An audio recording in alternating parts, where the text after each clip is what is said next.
Hi, Mary Sherwood Savinsky here. Happy to see you again today. Had a lot of continued questions about interviewing, so I think I'm just going to continue on with the series of tips that I've written and presentations that I'll be sharing as well over the next coming weeks, since it does seem to be a popular area of interest for job seekers. So I'm happy to be able to answer any questions. First, a little bit about myself, and I will be posting the PowerPoint presentation that goes along with this discussion today on slideshare.net, and I'll share this video and that web link with you later today, so you can have that to refer to. In it, I'll include also some links to some free resources that you'll want to be sure to take advantage of and keep on hand to refer to as you come up with other questions. Always available in the meantime to answer questions via email or chat or Skype, and I'll provide those contact information links also on the SlideShare presentation for you, so that you'll have that to refer to. But you can always email me at lifeworks@mail.com. That's LIFEWORKS at MAIL.com. And I really try hard to serve as a resource and answer any questions that you might have that is not too time consuming for me to help with. I do make a living offering career coaching services, so I'm happy to provide more extensive answers to your questions if you should need that. And also I'm available to assist with your resume, LinkedIn profile, interview prep, and that sort of thing. So don't hesitate to reach out and ask, though. You'd be surprised how much I can be of help to you without even sending you a bill. So I'd rather have you ask me than not. So please feel free to email me at lifeworks@mail.com. You can always check out my website too, which is www.life-works.info. And I have a lot of contact information listed there for you as well. So let's get started. Last time we talked about the importance of over-preparing, really, for an interview, not just preparing, but over-preparing, and how important that is to give you a sense of confidence and to ensure that you really present well to an employer. This week, what I'm going to focus on is the importance of taking notes and being prepared to take notes. And that's something not a lot of people think about when they think of interviewing. They're more concerned about what should I wear, how should I have my hair, what kind of shoes are appropriate, how much time should I allow to get to an interview, and all these other tactical issues are important as well. But often they lose track of the fact that you really need to be prepared with notes to bring with you to refer to, and a way to take notes easily in a manner that's going to be not distracting to the employer or to yourself, and really help you during the course of the interview and in writing that thank you note after the interview. So it's very important to be prepared to take notes and to have notes with you.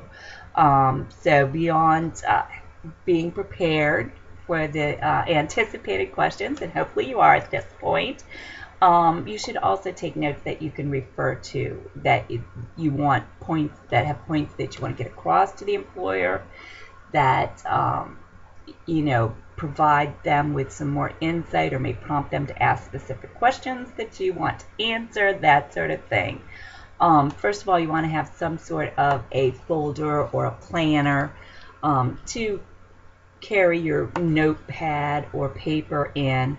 A planner is usually helpful to have, especially if it's a 8.5 by 11 size. If you have to fold over papers, then it may not be as helpful, and you might want to get a sturdy, nice looking folder to use instead. You should make sure you have a couple extra copies of your resume. I think that goes without saying. Most people know about that, but I would be remiss if I didn't say to have that in a business cards. And of course, at least 2 pens. You never know when one is going to stop working, and later on you'll see why you even want to make sure to have pens of different colors possibly with you.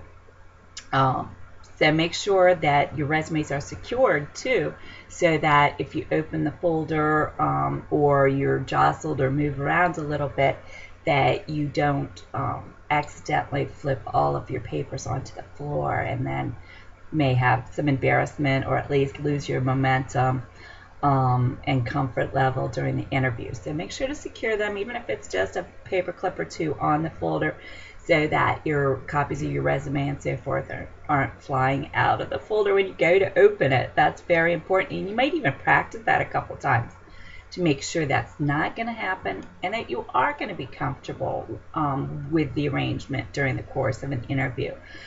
Try it on your lap, try it up on a desk, in a lot of different settings, because you don't really know necessarily what setting you're going to be interviewed in. You may not have a tabletop available. Usually you do, but you may not. So it's better to be prepared. And given the arrangement too, you might decide to have it on your lap instead of on the table as well. So just be prepared for either possibility.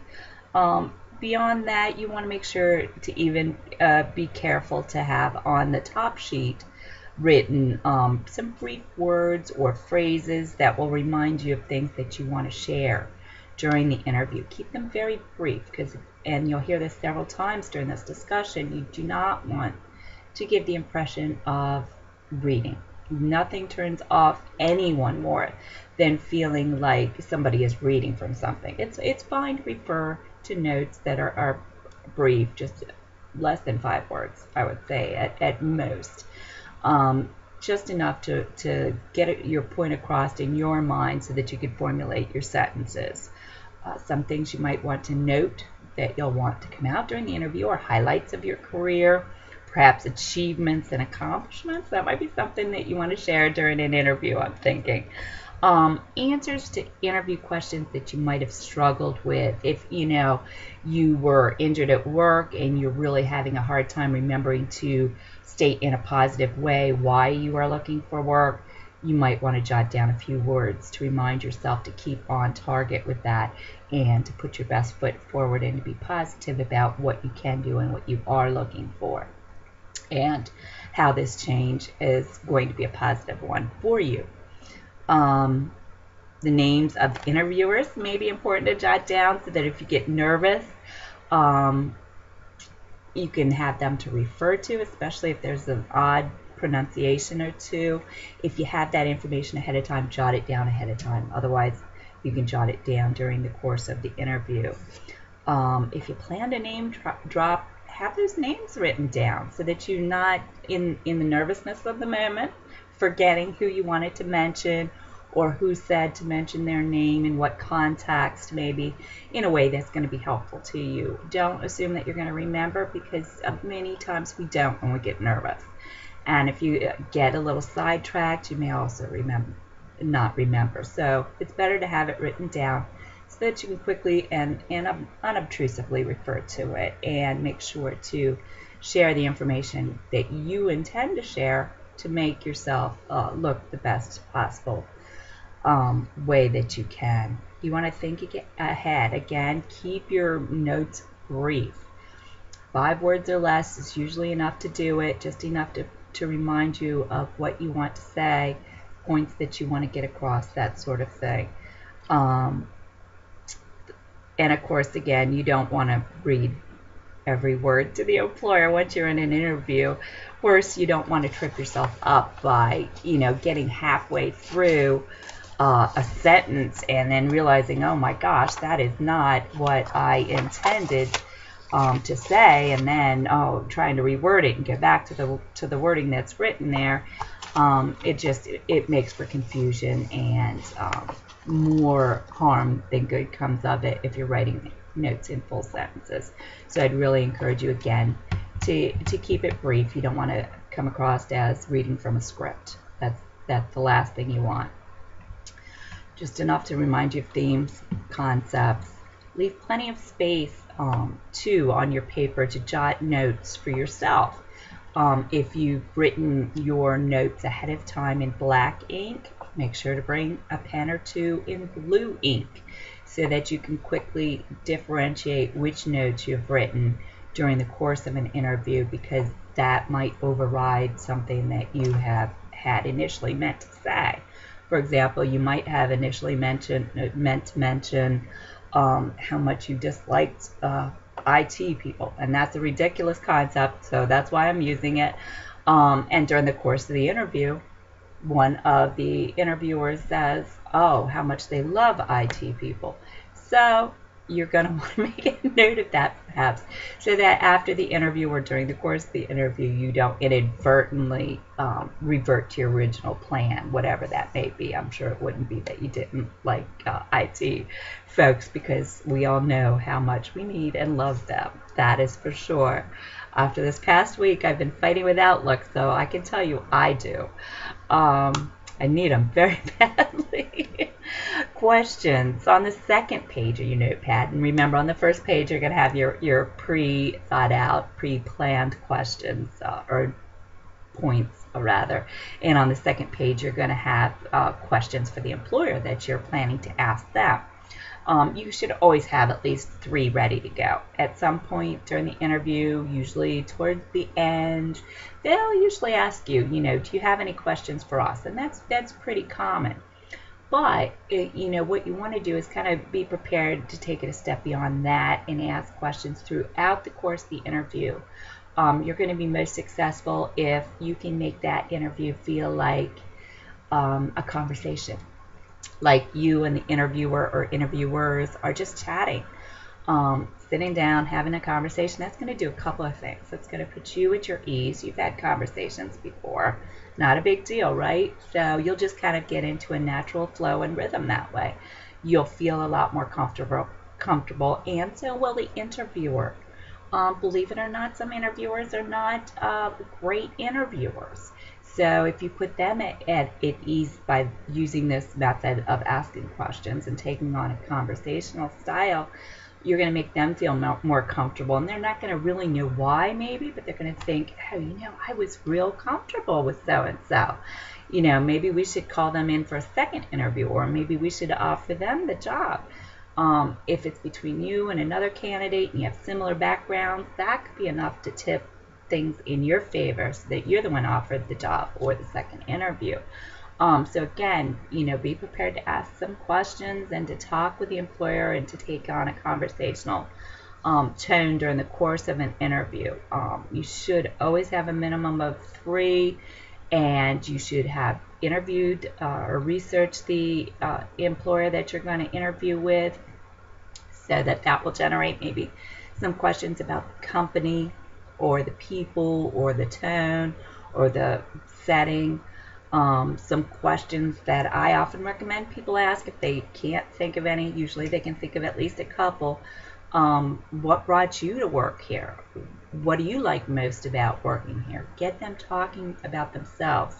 Again, the interviewer is going to have warm, fuzzy feelings for you, if nothing else. They may not know why, but they'll feel better about you than perhaps another candidate, and that may just be enough to tip the scales in your favor once again.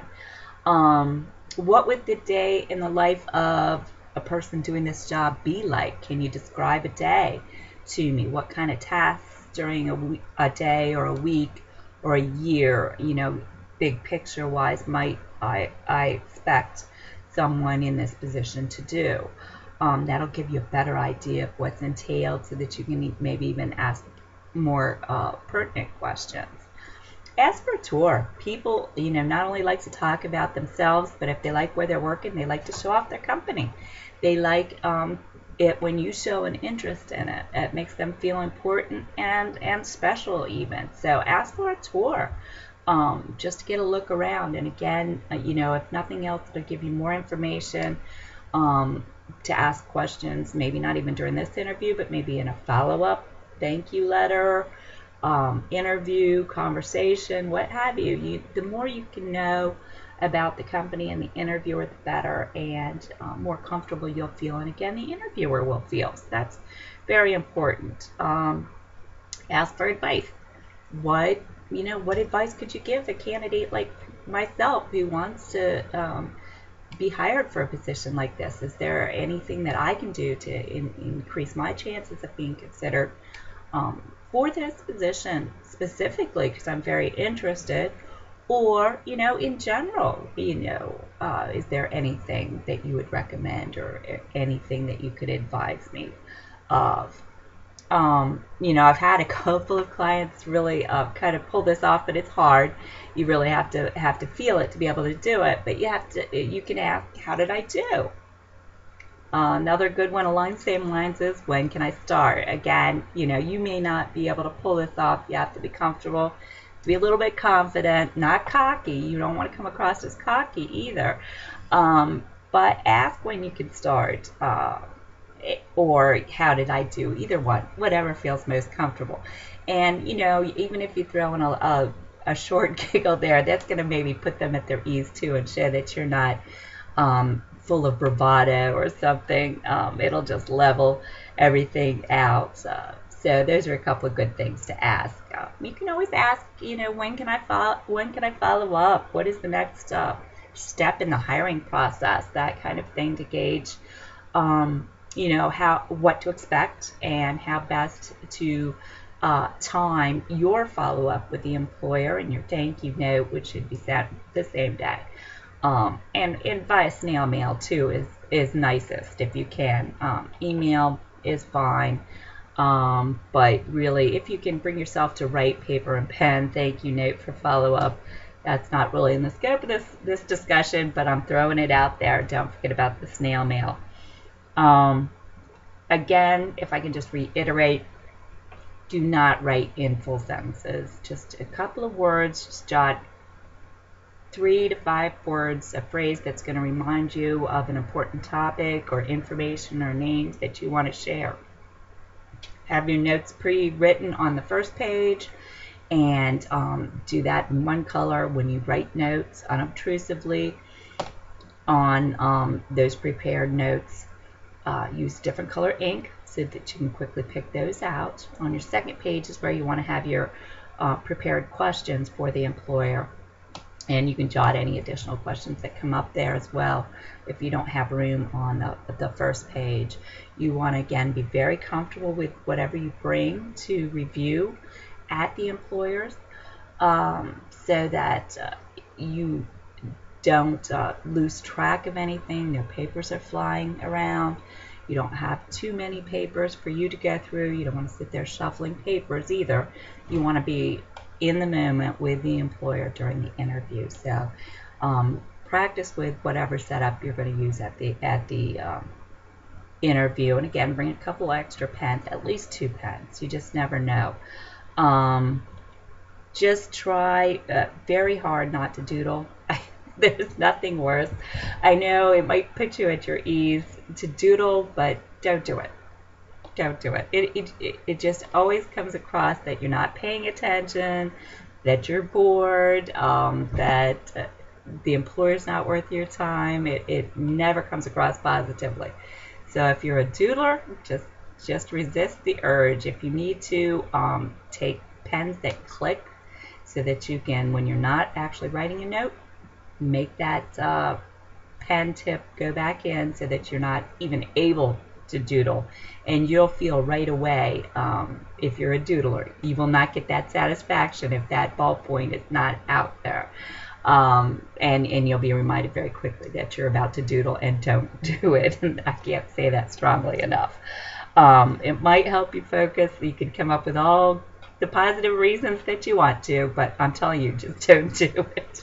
So hopefully this discussion has been helpful to you, and you will be prepared to take some notes and feel comfortable taking notes, because there's no reason not to, really. Just be prepared, again, using the P word for how to take them and what kind of notes to have to prepare to. For the interview. So I think you're going to be fine. I really do. And again, I'm going to post a SlideShare presentation of this discussion along with the actual video for those that weren't able to make it today. And on there we'll have some additional information on resources that you can access. For example, my blog, and some other links to great resources available on the web.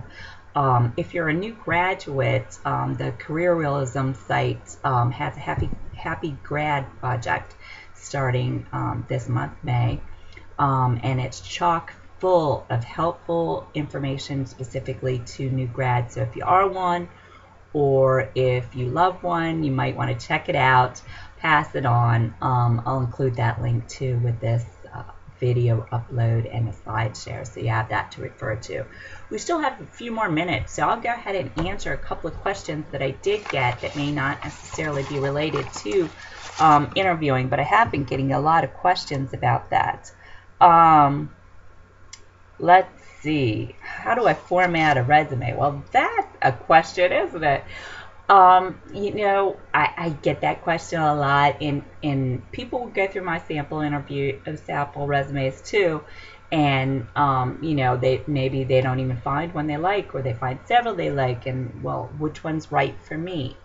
And really, what I advise them, if I'm working with them, and you, even if I'm not, is look at the information that you want to present, and then what is going to be important to communicate to the employer, and allow that to kind of organically grow your resume format. You can start with a template if you need to, but you know, I really discourage that, because what ends up happening is you just look like other people on paper, and that's exactly what you want to avoid. So really, if you're concerned about formatting, or you're not sure about formatting, start with a few basic sections that you want to include in your resume. You can include skills, core competencies, achievements, honors, awards that can be together, affiliations, presentations, of course your work history, education, professional development. You know, those are a few of the biggies, and do those sections, and then focus on the wording first. What information do you want to include in each of those sections that's gonna sell you to an employer for your next job? The point is not to reiterate everything you've ever done in your life or professionally. That nothing looks worse, nothing's more boring, I can assure you, after having interviewed folks for many years. That is not what an employer wants. So give them what they need to decide to hire you. That's what you want. What's going to make you look like the person that's going to benefit the employer. So do the words in each section first, and then figure out, well, what is your greatest strength? What you have best to offer, and put that first, and change things around. One thing that has been really working for some of my clients recently, just a bonus tip I guess, is to, if you do have a lot of work history, just include one or two items on your first page and entitle it recent experience or recent roles, and then on the last page you can present the rest of your work history as prior or previous experiences, however you're choosing to word it. And that way, on the first page, what you end up with is all your very super important stuff. Let's say the employer never gets to flip over to that second page. He'll have everything that he needs on that first page: your skills, your core competencies, your achievements, a couple of previous job or recent job history, and maybe your education. And before going to the next page, seeing the rest of your experience, maybe some presentations, some articles, awards or honors, the additional stuff that they're going to look at maybe the second pass, because remember, employers are not taking a lot of time to look at your resume. They're just taking a few seconds to decide, are they going to keep you, look at it more, or are they going to just not worry about it because there's nothing selling them on you. And that's what you want to do. You want to sell yourself to the employer the first time around, so that you are one of the ones called for an interview. Again, I hope that this discussion has been helpful to you. Thank you for everybody who wrote questions in. Very helpful to send me questions ahead of time. If you want to ever ask questions, you know, that you haven't said ahead of time, that's fine too. But sending them ahead of time really does help me to come prepared with some better tips and ideas to share with you. So we'll continue next time. For now, though, on interviewing, and talk about tip number 3. next time. Again, feel free to email me, lifeworks@mail.com, or visit my website, life-works.info. And again, I'll be posting this video and the link to the SlideShare with links to all of the free resources you can access. Hope you do take advantage of them, because why not? They're free. In the meantime, let me know how I can help you, and if I can do it for free, I'll do so. If you'd like to pay me, that's always great too. But if you're not sure, I'd rather have you email me. I'll let you know. Take care and make it a great day.